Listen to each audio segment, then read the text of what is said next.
Bonjour aux élèves de l'école, j'espère que vous allez bien. Donc cette semaine, une autre capsule vidéo sur la mathématique. Cette semaine, j'ai envie de te présenter des stratégies pour bien apprendre tes tables de multiplication. On le sait, hein, apprendre les tables, que ce soit de l'addition, de la soustraction, de la multiplication ou de la division, c'est la base pour être capable de résoudre des problèmes par la suite. Sans calculatrice, évidemment. Donc, je te présente des stratégies cette semaine qui vont être fort utiles. Donc, tout d'abord, on va travailler à l'aide de la table de Pythagore. La table de Pythagore, qu'est-ce que c'est? C'est un tableau vide pour le moment qui comporte toutes les multiplications de 0 à 0 jusqu'à 10 fois 10. Donc, pour le moment, il y a 121 cases de libre. Là, tu vas te dire, « Hé, c'est bien trop, Monsieur Simon, 121 cases, là. Comment je vais faire pour tout apprendre ça? » Je te garantis qu'à la fin de ma capsule vidéo, il va te rester seulement que 10 multiplications à mémoriser davantage. Je vais te montrer comment faire. Tout d'abord, en premier lieu, il faut comprendre quelque chose par rapport à la multiplication. Je vais te parler de la commutativité. Gros mot qui est très simple à comprendre. Qu'est-ce que c'est que la commutativité? C'est que lorsqu'on fait une multiplication, que ce soit ici, 3 fois 2, un rectangle de 3 par 2, si on inverse les termes, à la place qu'on dit 2 fois 3, on est venu inverser le 3 et le 2, nos termes, bien, ça donne la même réponse. La multiplication a cette propriété-là qui est la commutativité. Je peux dire 2 fois 4 qui va me donner 8, mais je peux dire aussi 4 fois 2 qui va donner 8 aussi. 2 fois 5 donne 10, 5 fois 2 donne 10. Commençons par parler de la table du 0. Lorsqu'on multiplie un nombre par 0, logiquement, ça va toujours donner 0. Je te montre un exemple. Ici, j'ai 4 fois 0. On revient à l'addition répétée de base. 4 fois le nombre 0, c'est la même chose que 0 plus 0 plus 0 plus 0. Évidemment, ça va donner 0. Donc, 4 fois 0, 0. Il faut faire attention, par exemple. Des fois, il y a des élèves qui vont se mélanger entre le 4 fois 0 et le 4 plus 0. Ici, je suis venu mettre une barre oblique sur mon égal. Ça veut dire n'est pas égal. 4 fois 0, ce n'est pas égal à 4 plus 0. Pourquoi? Parce que, comme je viens de t'expliquer, 4 fois 0, ça donne 0. 4 plus 0, par exemple, ça donne 4. Donc, 0 n'est pas égal à 4. Pour la table du 1, je l'ai illustré un peu de la même façon que la table du 0. C'est une table qui est facile à bien mémoriser et à comprendre. J'ai un exemple ici. 5 fois 1. L'addition de base, ce serait de dire j'ai 5 fois le nombre 1. Donc 1 plus 1 plus 1 plus 1 plus 1 donnerait 5. Donc 5 fois 1 donne 5. Même principe, j'aurais voulu dire 9 fois 1. Ben, j'aurais fait 1 plus 1 plus 1 9 fois et ça m'aurait donné 9. Sans trop t'en rendre compte, en comprenant bien les tables de multiplication du 0 et du 1, tu viens déjà de remplir 40 cases dans ton tableau. On va parler maintenant de la table du 2 qu'on va appeler les doubles. Ce que je veux dire par double, pour bien comprendre la table du 2, il faut comprendre à la base l'addition des doubles. Exemple, 3 plus 3, ça donne 6. 5 plus 5 donne 10. 8 plus 8 donne 16 et ainsi de suite. Pourquoi? Parce que lorsqu'on multiplie à l'aide de la table du 2, 2 fois 7 par exemple, c'est la même chose que 7 plus 7. 7 plus 7, tu sais déjà que ça donne 14 parce que tu as appris cette table-là. Alors, 2 fois 7 donne la même réponse, ça donne 14. Je te montre un autre exemple pour que tu comprennes bien. Prenons maintenant 2 fois 9. 2 fois 9, c'est la même chose que 9 plus 9. 9 plus 9, tu sais que ça donne 18. Donc, 2 fois 9 va donner 18. Et c'est le même principe pour les autres tables. Exemple, 2 fois 3, c'est la même chose que 3 plus 3. 2 fois 4, c'est la même chose que 4 plus 4. Suite à la stratégie des doubles, tu es maintenant rendu à 57 cases de remplies dans ton tableau. Je veux te parler maintenant des nombres carrés. Les nombres carrés, ce sont des nombres, ça le dit, qu'on peut représenter à l'aide d'un carré. Un carré qui va être différent de grosseur, cependant. Donc, j'ai ici des exemples. Donc, 1 est un nombre carré parce que ça représente 1 par 1, 1 fois 1. 4 en est un aussi, parce que c'est représenté par 2 fois 2. 9 en est un, car c'est représenté par 3 fois 3.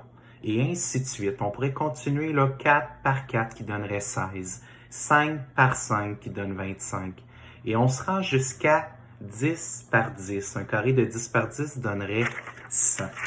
Dans notre table de Pythagore, les nombres carrés sont représentés à l'aide de la diagonale qui part de 0 à 0, 0 fois 0, 1 fois 1, 2 fois 2, 3 fois 3, 4 fois 4 et ainsi de suite jusqu'à 10 fois 10.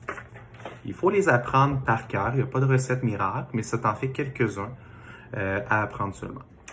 Maintenant qu'on a trouvé nos nombres carrés, notre diagonale, on a maintenant 65 cases de remplies dans notre tableau. Je vais te parler maintenant de la table du 10. Pour apprendre la table du 10, il suffit de compter par bond de 10. Je suis venu te faire une droite numérique pour bien l'illustrer. Une droite numérique qui part de 0 jusqu'à 30.